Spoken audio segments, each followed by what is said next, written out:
All right, guys, if you haven't seen, Atomic Mass Games spoiled a new core set. So we have a new core set coming in October. I'm going to react to all the new cards that are spoiled in the box.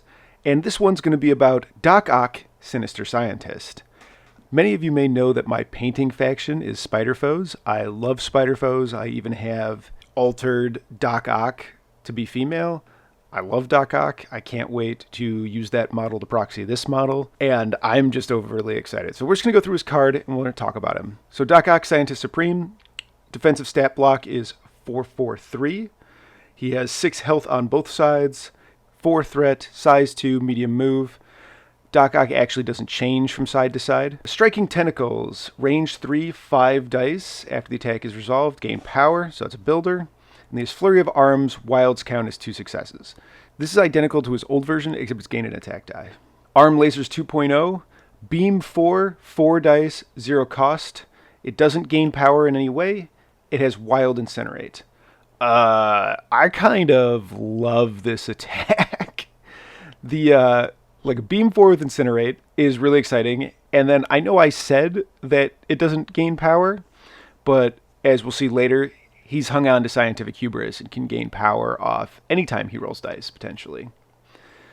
Scientific Breakthrough, range 3, 7 dice, 4 cost. If this attack deals damage after the attack is resolved, the target character gains Bleed, Poison, and Shock special conditions. So for those keeping track at home, Doc Ock can hand out 4 conditions. Bleed, Poison, Shock, and Incinerate. New leadership, Sinister 6. Now, this is for the Spider Foes affiliation. I've seen a lot of confusion online that think he has a new affiliation called Sinister 6, and they're like, who's in it? This is Spider Foes. It's just Spider Foes. The affiliation, or the leadership's name, is just Sinister 6. So once per turn, after an attack targeting an allied character is resolved, if that character is not dazed, it gains 1 power. So when a Spider Foe is hit, once per turn, it can get a power. So like Ornery once. Additionally, once per turn, when an allied character suffers damage from an enemy attack, after the attack is resolved, it may remove one of the following special conditions from itself: Shock, Slow, or Incinerate. So, very exciting to have a new foes leadership. And I think a lot of people at first blush thinks this is kind of a pretty meh leadership. But I think people really don't understand the timing windows and how this interacts with these conditions. Shock, Slow, and Incinerate are all primarily put on by attacks. Now, there are exceptions. Slow and Incinerate both have tactics cards that apply it. There's a handful of ways to apply, like, Incinerate and Slow with, like, superpowers. But I think there's almost no way to apply Shock in the game without it being from an attack. So they're all primarily applied with attacks. So here's an example. The Howling Commandos come up and they throw their grenade at Doc Ock. They deal 1 damage with the grenade. And then the grenade applies Incinerate after the attack is resolved, right? Because the Commandos are the attacker, their effects go first, so they deal damage and they put the Incinerate on. Then the leadership triggers, removing the Incinerate. So you never even get to roll on the Incinerate. And then even if, let's say, they just decide to throw the grenade again, and this is once per turn, so the Incinerate sticks, the very next time that Doc Ock is attacked, he can pull the Incinerate, so it works once. And, like, yes, the condition might not come off if he doesn't take damage, but then the Incinerate didn't really do its job. So the Incinerate works once. Like, how this fundamentally changes some matchups can be really, really strong.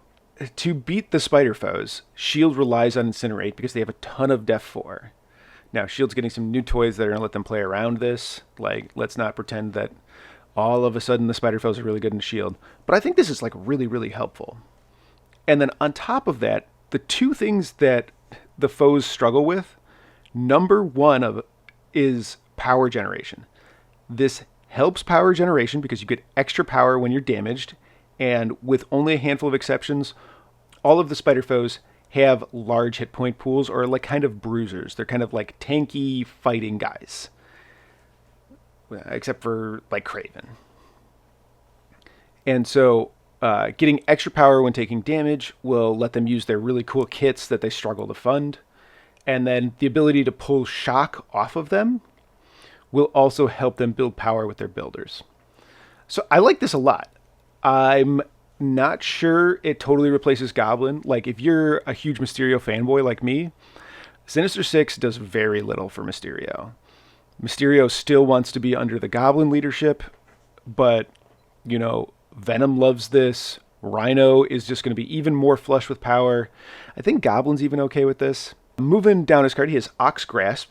Cost 3, range 3, size 3, character and terrain throw. Throws short. Identical to his old throw in cost and range, except that it throws one size larger, and he's one threat more, so I think that makes sense. And then he has Scientific Hubris, so when he rolls a crit, he gets a power, and then he has Walk Crawler. And he's gained a hit point from his old version, so he's 6'6" instead of 5'6". Or 6'5". 5'6". 5'6". Doc Ock also got a card called This Is Our Day, and I think it's really good that he got a card because he's called Doc Ock's Sinister Scientist, so he can't play Well-Laid Plans, so it's cool that he has a new card.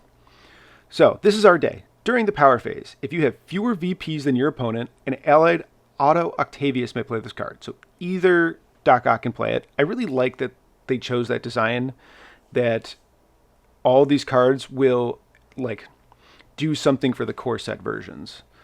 And I hope they do this more where like a new card comes out that's impactful and it can be played by 3 or 4 characters that share the same name. This round, each time an allied character would drop an objective token, you may place it instead of your opponent.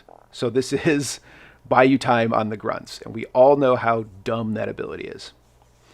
You may place it within 3 instead of within the normal 2. So even better than buy you time.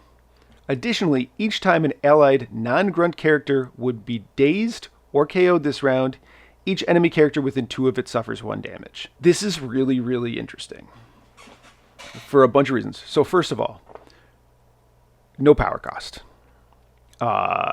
That's fantastic. That's so good. So just like super easy to play. Like if you have a hammer, this costs you 1, sure. The power phase timing window is fantastic. It means you can play this card well if you don't have priority.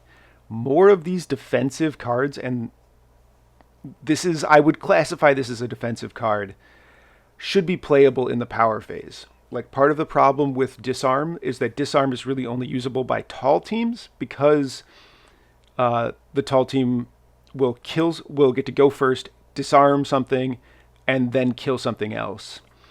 And it's really hard for a wide team to disable the best model of an opponent. But if you could play it in the power phase, that might change things. But this card, you can play it in the power phase. The card, I think at first blush, seems really, really strong. But when you think about it, you can only play it if you're losing. And if you're losing, you're holding fewer things. So I think this is kind of falls into that like category of card that Spider Foes lean on really hard right now, which are like these big swing cards, like the Grand Illusion and Well-Laid Plans, that are trying to just like turn the game. So the idea here is you're losing, and then you're going to make big plays to try to grab objectives, and then this is going to let you hang on to them even if you overextended your characters to do that, which I like. I think this card is good. How good, I think, still remains to be seen, but I also think this being unaffiliated in anywhere you want to play Doc Ock, I think this is pretty interesting into any of the scenario teams that are going to try to steal your stuff and are going to be winning in general. I think it's also pretty interesting if, you know, like Legacy, if somebody ever figures out the Legacy virus jank again, you can be like, here's the turn where I'm not going to let you assemble the Legacy virus because you're going to kill Doc Ock from 2 and then it's going to be 3 behind him. So you like probably can't even walk there to go get it. The effect is powerful.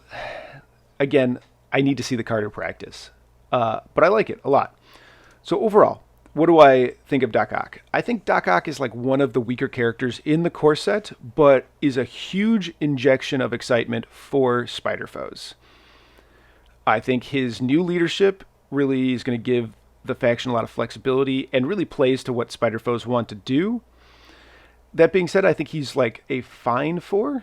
Like he struggles from no action compression and those kind of things, because he doesn't have a way to place himself.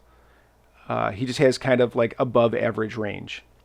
But lots of interesting tools, lots of conditions he can hand out. If I was going to build around him, I think I just kind of build the normal spider foes, and I just stay away from Mysterio, because Mysterio's weakness is that he only has 4 dice, and he uses the Oscorp weaponry to make sure that dice hit, or that his builder hits, because the builder only moves you if you deal damage, and his entire kit revolves around you moving around. So he doesn't get to do any of his cool stuff if he just whiffs his 2 4-die attacks, or his walk 1 4-die attack. So the Goblin leadership really helped him like make sure that he did his thing, and he also didn't have a ton of trouble generating power because of his like power off of blanks. So when you whiffed, you still got power. Overall, I think the character is fine. I want to play him a ton. I really like the sculpt. Again, every single spider foe sculpt is super interesting. And then even though they announced, this is like, I'm mostly talking about the core box here, they also announced another 4-pack of spider foes coming out with Shocker, Vulture, Sandman, and Electro. And so maybe they will be really, really interesting with this character. But what do you guys think? Like, what would you guys do with this character? Let me know in the comments down below. Make sure you subscribe, because I'm going to be covering all of the characters from the new core set. And don't forget that fun is a finite resource.